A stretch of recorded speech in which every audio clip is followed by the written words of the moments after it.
A paz do Senhor, amados irmãos. Nesse primeiro semestre de 2020, aqui na Igreja Pentecostal de Jesus Cristo, nós estaremos estudando a primeira carta de Paulo aos Tessalonicenses. E por isso, a Escola Bíblica Maranata oferece a você esse subsídio teológico para o crescimento da sua vida espiritual.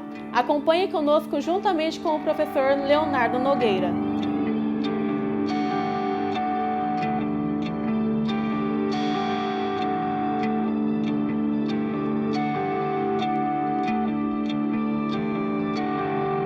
Nessa terceira aula dos nossos estudos na primeira carta de Paulo aos Tessalonicenses, cujo título da aula é O Exercício do Ministério de Paulo, convido você para lermos o nosso texto base, que se encontra no capítulo 2, versículos 1 ao 7, que dizem: Porque vós mesmos, irmãos, bem sabeis que a nossa entrada para convosco não foi vã, mas mesmo depois de termos antes padecido e sido insultados em Filipos, como sabeis, tornamo-nos ousados em nosso Deus para vos falar o Evangelho de Deus com grande combate, porque a nossa exortação não foi com engano, nem com imundícia, nem com fraudulência, mas como fomos aprovados de Deus para que o Evangelho nos fosse confiado, assim falamos, não como para agradar aos homens, mas a Deus que prova os nossos corações.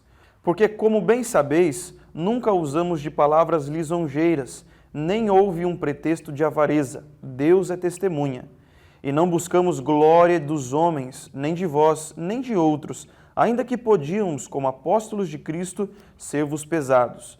Antes, fomos brandos entre vós, como a ama que cria seus filhos. Nessa segunda aula, o apóstolo Paulo está fazendo uma defesa do seu ministério em face dos grandes combates e dos grandes conflitos que ele havia enfrentado tanto em Filipos quanto na própria cidade de Tessalônica. Esse embate, essa oposição vinha principalmente dos judeus. E conforme nós encontramos na palavra de Deus, e isso é possível ver tanto em Atos capítulo 16 e 17, quanto subjetivamente na própria carta aos Tessalonicenses, o apóstolo Paulo revela que esses judeus incrédulos, eles de várias maneiras tentavam manchar e macular o ministério do apóstolo. E uma das maneiras que eles faziam isso, em primeira mão, era através de agressões físicas. Você pode observar na palavra de Deus que não poucas vezes os judeus eram responsáveis em grandes vezes por afrontar, por denegrir a imagem dos apóstolos, e não somente isso, mas também por fomentar a violência e por muitas vezes praticarem até o homicídio em nome da sua religião cega e da sua fé hipócrita. E isso em combate contra o Evangelho de Cristo. Então, quando nós olhamos na palavra de Deus, Paulo fazendo essa defesa do seu apostolado e do seu ministério diante dos Tessalonicenses, ele apresenta que os judeus e os seus inimigos de um modo geral, eles agiam de pelo menos duas maneiras, e nós vemos isso em toda a história da igreja.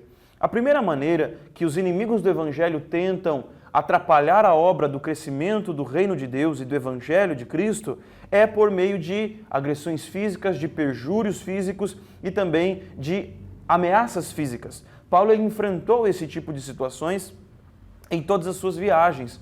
Ele encontrava inimigos oponentes que por meio de açoites, que por meio de acusações falsas, que por meio de torturas, que por meio de prisões e às vezes, em muitos casos, em outros apóstolos, até mesmo de morte, eles tentavam calar a mensagem do Evangelho.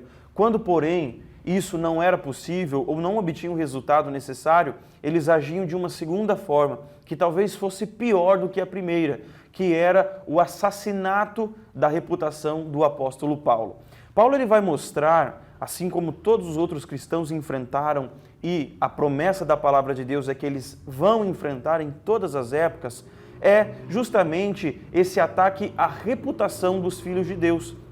E aqui nós temos que fazer distinção de duas coisas muito importantes: reputação e caráter. Essas duas palavras são totalmente diferentes, muito embora representem coisas semelhantes. O caráter é aquilo que uma pessoa realmente é, e além disso, é aquilo que Deus sabe que ela é.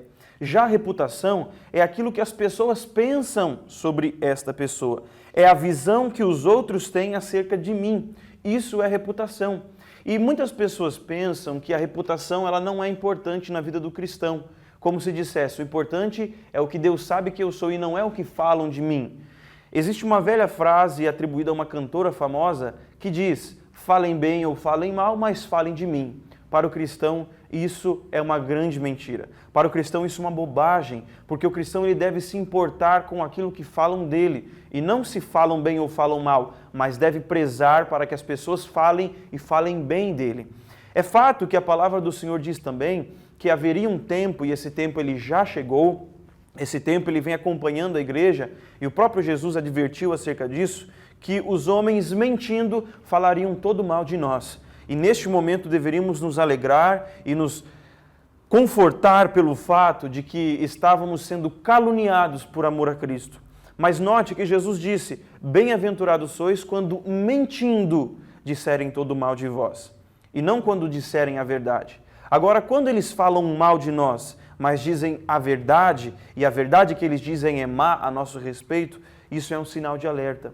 Quando nós lemos a história da igreja primitiva em Atos dos Apóstolos, quando os apóstolos eles escolheram os primeiros diáconos para a igreja, em Atos no capítulo 6, um dos requisitos muito importantes para a escolha desses homens, que cuidariam não apenas de uma parte espiritual da igreja, mas também de uma parte material, que era a distribuição dos donativos e das ofertas, da questão social e administrativa da igreja.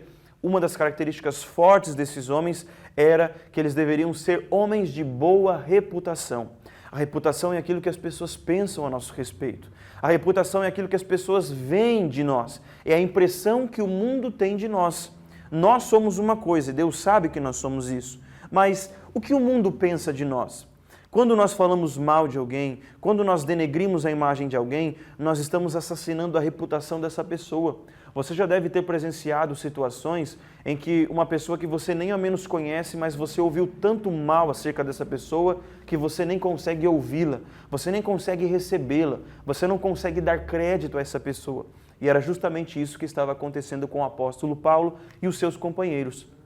Os judeus, além de tentarem, por meio da agressão física, acabar com o ministério do evangelho na vida dos apóstolos, especialmente naquela cidade de Tessalônica, assim como havia acontecido em Filipos, eles também estavam tentando assassinar a reputação do apóstolo Paulo. Eles estavam minando a fé dos tessalonicenses no apóstolo, eles estavam minando o ministério do apóstolo na cidade de Tessalônica. E é por isso que no capítulo 2, Paulo então faz essa defesa ao seu ministério. Ele luta para que a sua credibilidade seja restaurada. E essa credibilidade não fora perdida em partes por causa do próprio apóstolo, mas sim por causa dos judeus, que por causa da inveja, que por causa da hipocrisia, estavam levantando falsos testemunhos contra os servos de Deus naquela cidade. Neste primeiro ponto, baseado nos versículos 2 e 3, iremos falar sobre a maneira com que o apóstolo exerceu o seu ministério, que ele vai mostrar que foi em ousadia. Paulo vai mostrar nesse primeiro ponto que o seu ministério em Tessalônica foi exercido em ousadia. Inclusive ele vai usar a expressão, nós fomos ousados em Deus. É muito interessante observarmos isso, porque diante da má fama de Paulo que estava correndo na cidade de Tessalônica, e repito, isso não por culpa de Paulo, mas sim por causa das calúnias dos judeus e de outros invejosos do seu trabalho e do trabalho do evangelho, declarados inimigos de Cristo, a má fama que estava correndo do apóstolo e de todo esse corpo missionário, e não somente de Paulo, mas do evangelho como um todo na cidade de Tessalônica. Apesar disso, Paulo vai mostrar que ele exerceu o seu ministério na cidade em ousadia. Essa palavra ousadia, ela tem o sentido de coragem. Portanto, uma tradução alternativa seria, nós fomos corajosos em Deus. Ou seja, Paulo está demonstrando que apesar dos pesares, que apesar da má fama, que apesar das tribulações que estavam vinculadas ao evangelho e à própria pessoa do apóstolo na cidade de Tessalônica, ele pregou o evangelho com coragem em Deus. Imagine você, Paulo, pregando naquela cidade, fundando a igreja, depois saindo e continuando a sua viagem, e quando ele vira as costas, pessoas começam a falar mal do apóstolo, pessoas começam a falar mal do evangelho de Cristo, e Paulo agora exerce o seu ministério em Tessalônica com coragem, com ousadia. E isso não desanimou o apóstolo, isso não fez com que ele recuasse, isso não fez com que ele abandonasse a cidade de Tessalônica como se ele não tivesse mais a oportunidade de pregar ali. Muito pelo contrário, ele encontrou coragem em Deus, ele encontrou ousadia em Deus. E aí também vale uma reflexão muito importante para nós. Se Paulo fosse apenas mais um mercenário, mais um impostor, um charlatão, Será mesmo que ele teria suportado todas aquelas tribulações para pregar um evangelho do qual ele não era um fiel servo? Para pregar um evangelho do qual ele não era um fiel ministro? Ou algo em que ele não cresce tanto assim? Será que ele, sendo um ministro desse evangelho, sofreria se ele realmente não cresce naquilo, se ele fosse mais um impostor? Você pode ter certeza que os impostores, eles não estão dispostos a sofrer pela causa. Os impostores, eles não buscam coragem para vencer os obstáculos, mas Paulo, como era um fiel ministro de Cristo, chamado pelo próprio Senhor, ele encontrou coragem em Deus.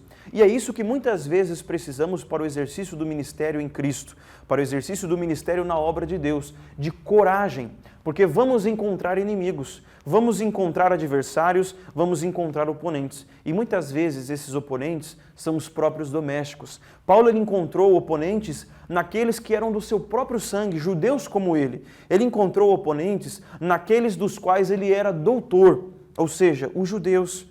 Mas mesmo assim, ele encontrou coragem em Deus para fazer o seu ministério.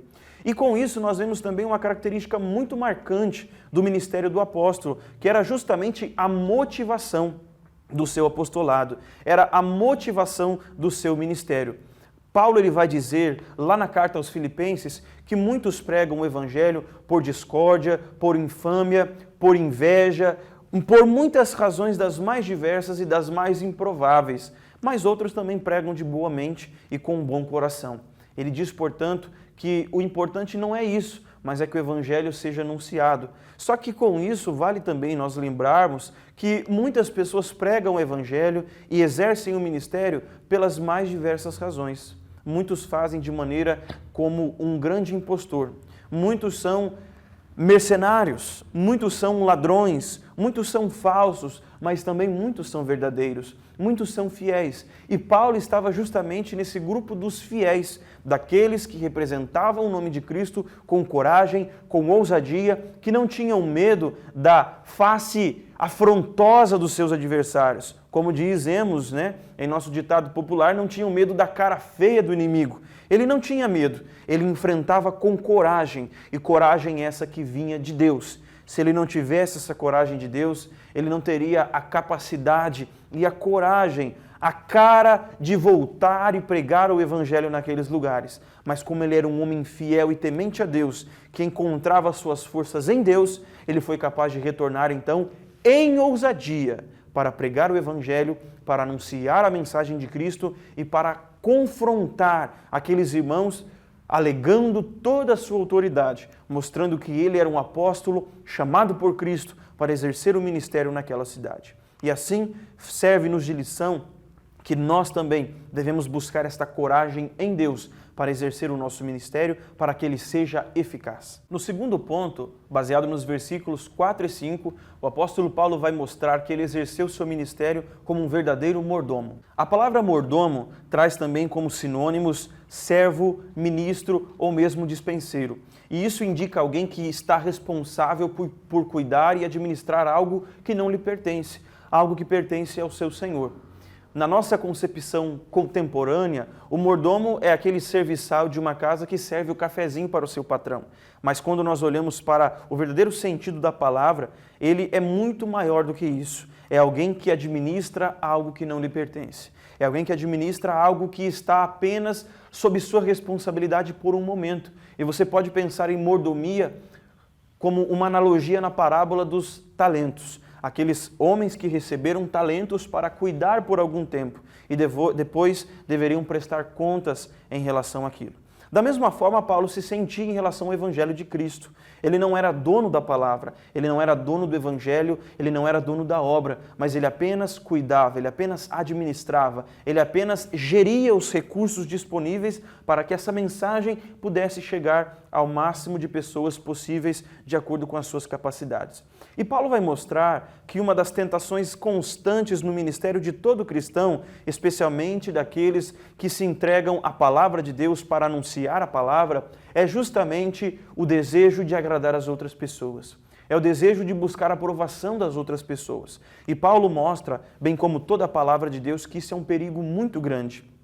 Quando nós buscamos agradar as outras pessoas em detrimento de agradar a Deus, quando nós buscamos a glória dos homens ao invés de buscar a glória de Deus, corremos um risco sério. E isso Paulo vai mostrar também escrevendo a Timóteo, que é um sinal do fim dos tempos. Quando ele escreve na sua segunda epístola a Timóteo, no capítulo 4, ele vai dizer que chegará um tempo que as pessoas não suportarão mais a sã doutrina, mas tendo comichão nos ouvidos, amontoarão para si doutores conforme as suas próprias concupiscências. E assim eles amontoarão iniquidade sobre iniquidade. Observe o que Paulo está dizendo a Timóteo. Essas pessoas não quererão mais ouvir a palavra e encontrarão então alguém que lhes diga o que eles querem ouvir. E essas pessoas, não é preciso dizer muito, serão aprovadas. Essas pessoas receberão sinal positivo, receberão aprovação dessas pessoas que não querem ouvir a palavra. E infelizmente estamos em nossa era cheio de pessoas assim. Pessoas que buscam a aprovação dos homens, pessoas que buscam a glória dos homens e não a glória de Deus. E Paulo mostra que ele, como um mordomo de Cristo, como um serviçal da palavra de Deus, ele não podia ceder a essa tentação de querer agradar as outras pessoas. É claro que como apóstolo, ele exercendo o seu ministério buscava sim ser agradável a todos, ele buscava sim alcançar a todos, como ele mesmo vai dizer. Eu fiz-me de sábio para alcançar os sábios, de louco para alcançar os loucos, mas em nenhum momento Paulo ele buscava agradar as pessoas em detrimento de agradar a Deus. E nós devemos lembrar também aquilo que disse o apóstolo Pedro, quando os judeus instigaram ele e praticamente o obrigaram a deixar de pregar a mensagem de Cristo. E ele disse, importa-vos mais obedecer a Deus do que obedecer aos homens. E é justamente isso que nós devemos buscar em nosso ministério, sabendo que somos apenas mordomos de Deus. Estamos exercendo apenas um papel de um serviçal, administrando coisas que não nos pertencem, coisas que são de Deus e não nossas. E Paulo tinha isso claro em sua mente. E com isso, com essa concepção de que somos apenas mordomos de Cristo, vem uma outra responsabilidade muito séria sobre nós, que é o dia em que todos nós havemos de prestar contas diante de Cristo. E a isso a Bíblia chama de tribunal de Cristo. O tribunal de Cristo é uma realidade que todo cristão passará. No tribunal de Cristo, os incrédulos não chegarão, mas apenas os salvos. Quando a igreja for arrebatada, a Escritura diz que todos nós haveremos de comparecer ante o tribunal de Cristo. E para que serve esse tribunal? Para prestarmos conta de todo o nosso trabalho. E aí o Senhor vai dizer pela sua palavra, lá nós haveremos de ser julgados pelo bem ou pelo mal que fizemos por meio do corpo. Se eu fiz bem a obra de Deus, eu receberei recompensa. Se eu fiz mal a obra de Deus, eu não receberei essa recompensa. Antes, essa obra sofrerá detrimento. Por isso nós temos que pensar muito sobre isso. Será que a promessa de Deus para nós como igreja se resume ao céu? É claro que o céu é glorioso. É claro que o céu é a maior esperança do cristão, mas coisas também grandes esperam os salvos na eternidade. E uma dessas coisas é justamente a promessa da recompensa, a promessa do galardão, a promessa de que o nosso trabalho aqui não é em vão. Por isso a palavra do Senhor diz em Hebreus que o Senhor, Ele não é injusto para se esquecer do nosso trabalho. O Senhor, Ele se lembra do nosso trabalho, da nossa fadiga e do nosso esforço. E para isso Ele também tem recompensa preparada. Agora, tudo isso depende da maneira com que exercemos o nosso ministério. Você exerce o ministério de Cristo, o ministério da palavra, como um verdadeiro mordomo, como um verdadeiro servo, ou como tendo domínio sobre tudo isso? Você busca a glória de Deus ou você busca a glória e a aprovação dos homens? Lembre-se que quando buscamos a aprovação dos homens, nós estamos buscando o desagrado de Deus. É invariável isso, meus amados. Quando nós buscamos agradar aos homens, nós caímos no grande laço de desagradar a Deus. Porque muitas vezes, nessa tentativa de agradar os homens, nós temos que fazer aquilo que eles querem. E nós temos que lembrar que o homem é perverso, o homem é mau, o homem é carnal. E ele sempre vai buscar aquilo que melhor agrada a sua própria natureza caída. E muitas vezes, para não dizer todas as vezes, isso está totalmente oposto à vontade de Deus. Isso está totalmente oposto à natureza de Deus. Por isso, como mordomos de Cristo, devemos buscar sempre agradar unicamente ao Senhor e não buscar agradar aos homens. Quando buscamos a glória dos homens, nós esquecemos da glória de Deus. Mas quando buscamos a glória de Deus, não importa o que os homens pensam acerca do nosso ministério. Mas lembre-se do ponto anterior. A reputação ela é muito importante para o nosso ministério. Devemos buscar sim uma boa imagem diante dos homens, mas devemos também lembrar que haverá pessoas que nem com todo bom testemunho elas nos receberão bem. E a essas pessoas nós jamais devemos buscar agradar. A essas pessoas nós não havemos de prestar contas, mas sim a Deus, porque dele somos mordomos, dele somos servos. No ponto 3, baseado nos versículos 6 e 7, Paulo vai mostrar que ele exerceu o seu ministério em Tessalônica com brandura. Quando o apóstolo diz que o seu ministério era baseado na brandura e que ele exerceu esse ministério em Tessalônica também com brandura, ele está mostrando a grande importância da transparência na pregação do Evangelho, e não apenas isso, mas no exercício do ministério como um todo. E ele vai mostrar que a maneira com que ele se portava diante dos tessalonicenses, diante de todas as igrejas, era justamente uma postura de transparência. Isso é muito importante na vida do ministro de Cristo, a transparência. Você não pode ter algo do qual as pessoas possam lhe acusar. Inclusive, voltando também àquele texto de Atos, no capítulo 6, quando os diáconos são instituídos, uma das recomendações é que eles fossem justamente esses homens de boa reputação. E quando nós olhamos as recomendações gerais de Paulo para as outras igrejas e também para Timóteo e para Tito, as recomendações para que um obreiro fosse escolhido é que esta pessoa fosse irrepreensível, ou seja, uma pessoa que não pudesse ser censurada por nada. Não havia nada contra essa pessoa. E Paulo ele vai mostrar essa transparência com a qual ele exercia o seu ministério.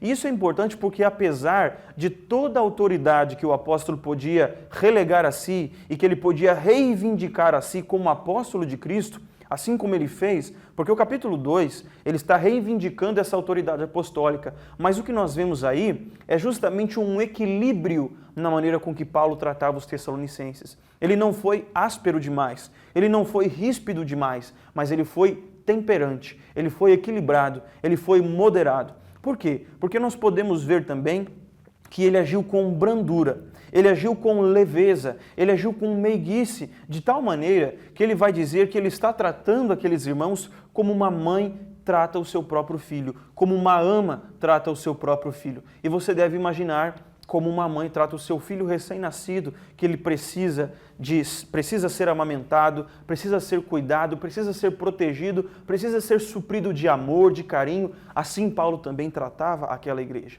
Ele não apenas era um crápula, ele não era um homem apenas ríspido, apenas grosseiro, que tentava corrigir a igreja a todo custo. Não, ele como um verdadeiro ministro de Cristo, ele também sabia agir com brandura. E aqui está a grande virtude de um ministro de Cristo, saber como agir em cada momento. Há momentos que o ministério exige um pouco mais de rispidez. Há momentos que o ministério exige um pouco mais de vigor, um pouco mais de força, um pouco mais até de rispidez no trato, um pouco mais de energia em se tratar de certas coisas.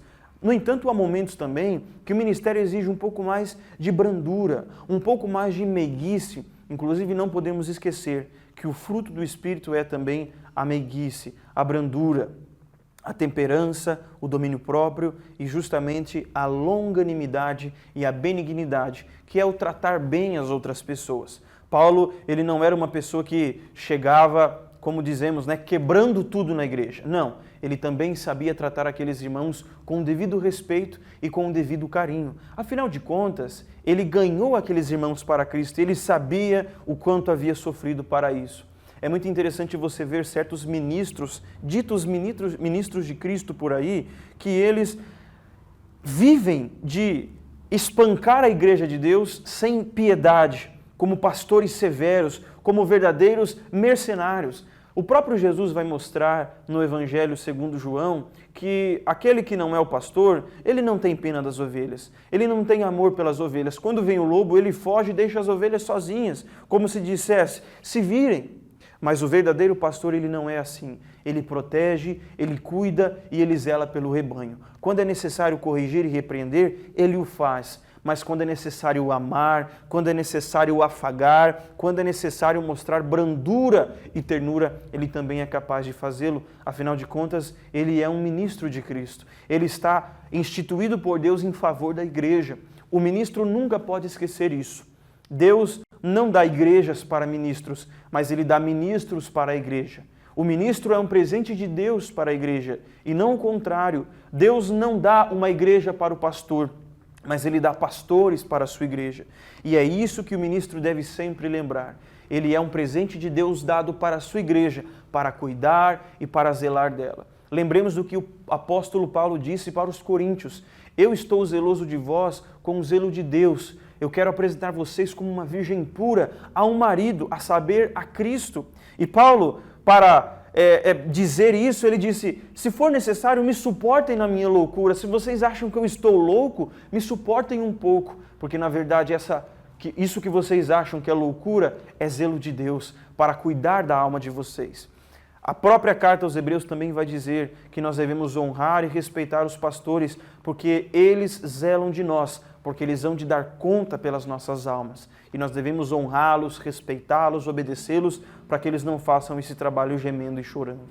E Paulo ele vai demonstrar justamente isso, a brandura do seu exercício, a brandura do exercício de seu ministério, que mesmo tendo toda a autoridade que ele podia reivindicar como apóstolo de Cristo, ele exerceu o seu ministério em suavidade e cuidou daqueles irmãos como uma verdadeira mãe cuida de seus filhos. Podemos concluir da aula de hoje que Paulo exercia um ministério digno de ser imitado. Se há algo na Escritura que nós podemos imitar, é o ministério do apóstolo, e por isso ele podia dizer: sede meus imitadores, como eu também sou de Cristo. Que nós tenhamos também um ministério baseado na coragem que vem de Deus, num serviço entregue ao Senhor, a mordomia a Cristo e a sua obra e a sua palavra e a sua igreja, mas também com brandura. Nós não podemos pensar que temos domínio sobre o rebanho de Deus. Nós somos apenas ministros de Cristo, instituídos pelo Senhor em favor da sua igreja e para a sua igreja. O Senhor, ele concedeu os seus ministros à igreja. E assim como o apóstolo Paulo entendia essa realidade, também devemos entender para exercer um ministério em Deus, um ministério vitorioso e um ministério frutífero como verdadeiros servos de Cristo. Deus abençoe por nos ter acompanhado nesta terceira aula e queremos aproveitar para convidar você para a nossa aula presencial aqui na igreja, na Rua General Djalma da Rocha Lima, número 70, ao lado do terminal de ônibus do Boqueirão, em Curitiba. Você é o nosso convidado para participar da nossa aula aqui no próximo domingo, a partir das 8h30 da manhã. Também queremos convidar você para o nosso próximo vídeo. Aproveite e se inscreva em nosso canal, ative os sininhos de notificação, deixe o seu like e também compartilhe esse vídeo para mais pessoas.